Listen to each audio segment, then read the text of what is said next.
Dubrow Suspicion Files.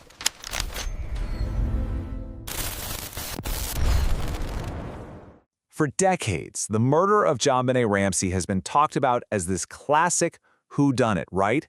But today, we're going to do something different. We're not trying to solve it. Instead, we're diving into why it can't be solved. This isn't your typical mystery with just one missing clue. No, this is a profound puzzle where every single piece of evidence seems to have an equally convincing but completely opposite match. So let's really get into this. One analysis of the case puts it perfectly, calling it a case defined by the profound and irreconcilable bifurcation of the evidence. Okay, that's a mouthful, I know. But in simple terms, what it means is that you've got hard, verifiable facts that support two completely contradictory conclusions. How is that even possible? Well, that's what makes this case a total masterclass in what we call reasonable doubt.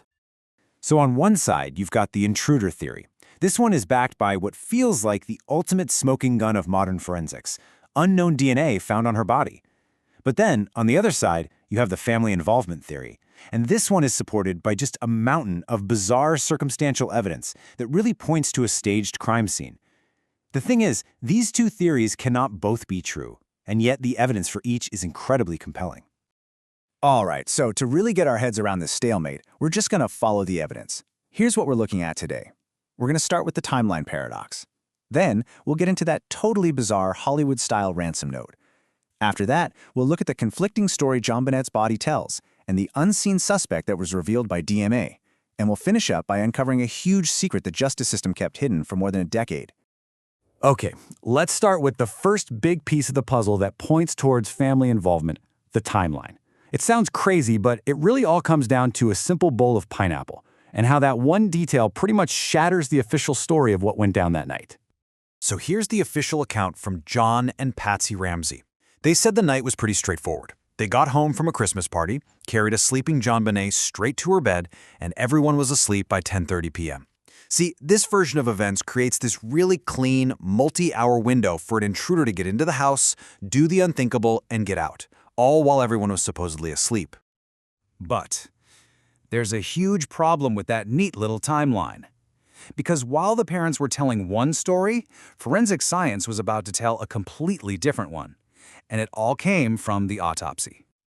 Okay, so the science here is called digestive kinetics. Basically, investigators found undigested pineapple in JonBenét's stomach. And since our bodies digest food at a pretty predictable rate, this was huge. It proves she'd eaten that snack roughly 1 to 2 hours before she died. And what does that mean? It means she had to have been awake, downstairs, and eating pineapple long after her parents swore she was sound asleep in her bed. And get this, found on the kitchen table, a bowl of pineapple with her mother's and brother's fingerprints on it.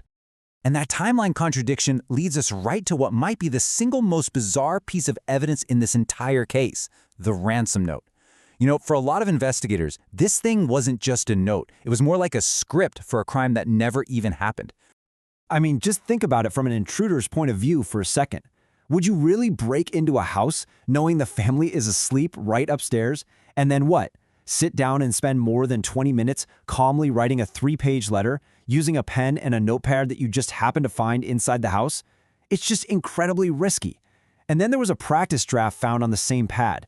That suggests the writer felt safe, like they had all the time in the world, time an intruder just wouldn't have. And then there's the ransom amount. It wasn't some nice round number like $100,000 or $1 million.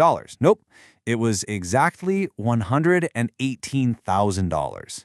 I mean, what a strangely specific amount for a supposed small foreign faction, right? Well, it turns out it wasn't a random number at all.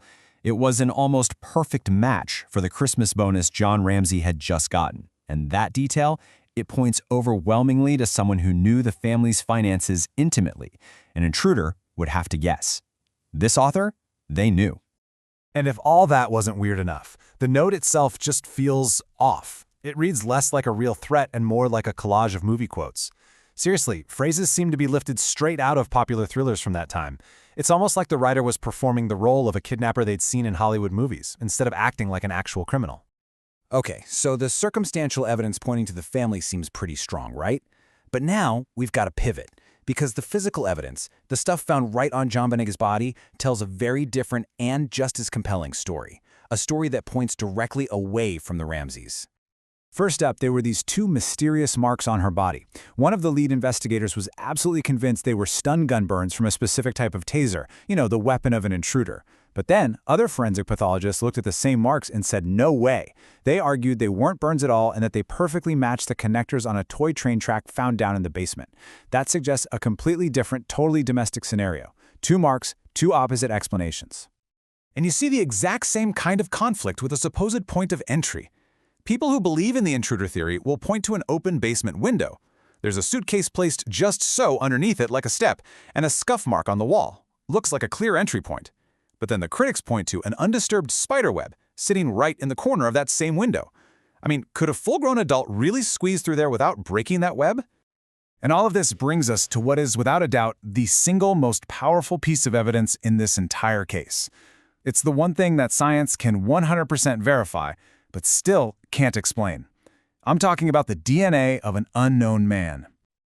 So, let's be absolutely clear about what this is. We're talking about a DNA profile. They call it Unknown Male 1, or UM1, and it was found in two separate spots, mixed with JonBenét's blood on her underwear and on the waistband of her long johns. And here's the crucial part. This DNA does not belong to John Ramsey, not to Patsy, not to Burke. It doesn't match anyone knowing to be connected to this case. And for decades now, this profile has been run against the FBI's national database, CODIS. That thing contains millions and millions of DNA profiles from convicted offenders. And the result? It's always been the same. Zero matches. Nothing.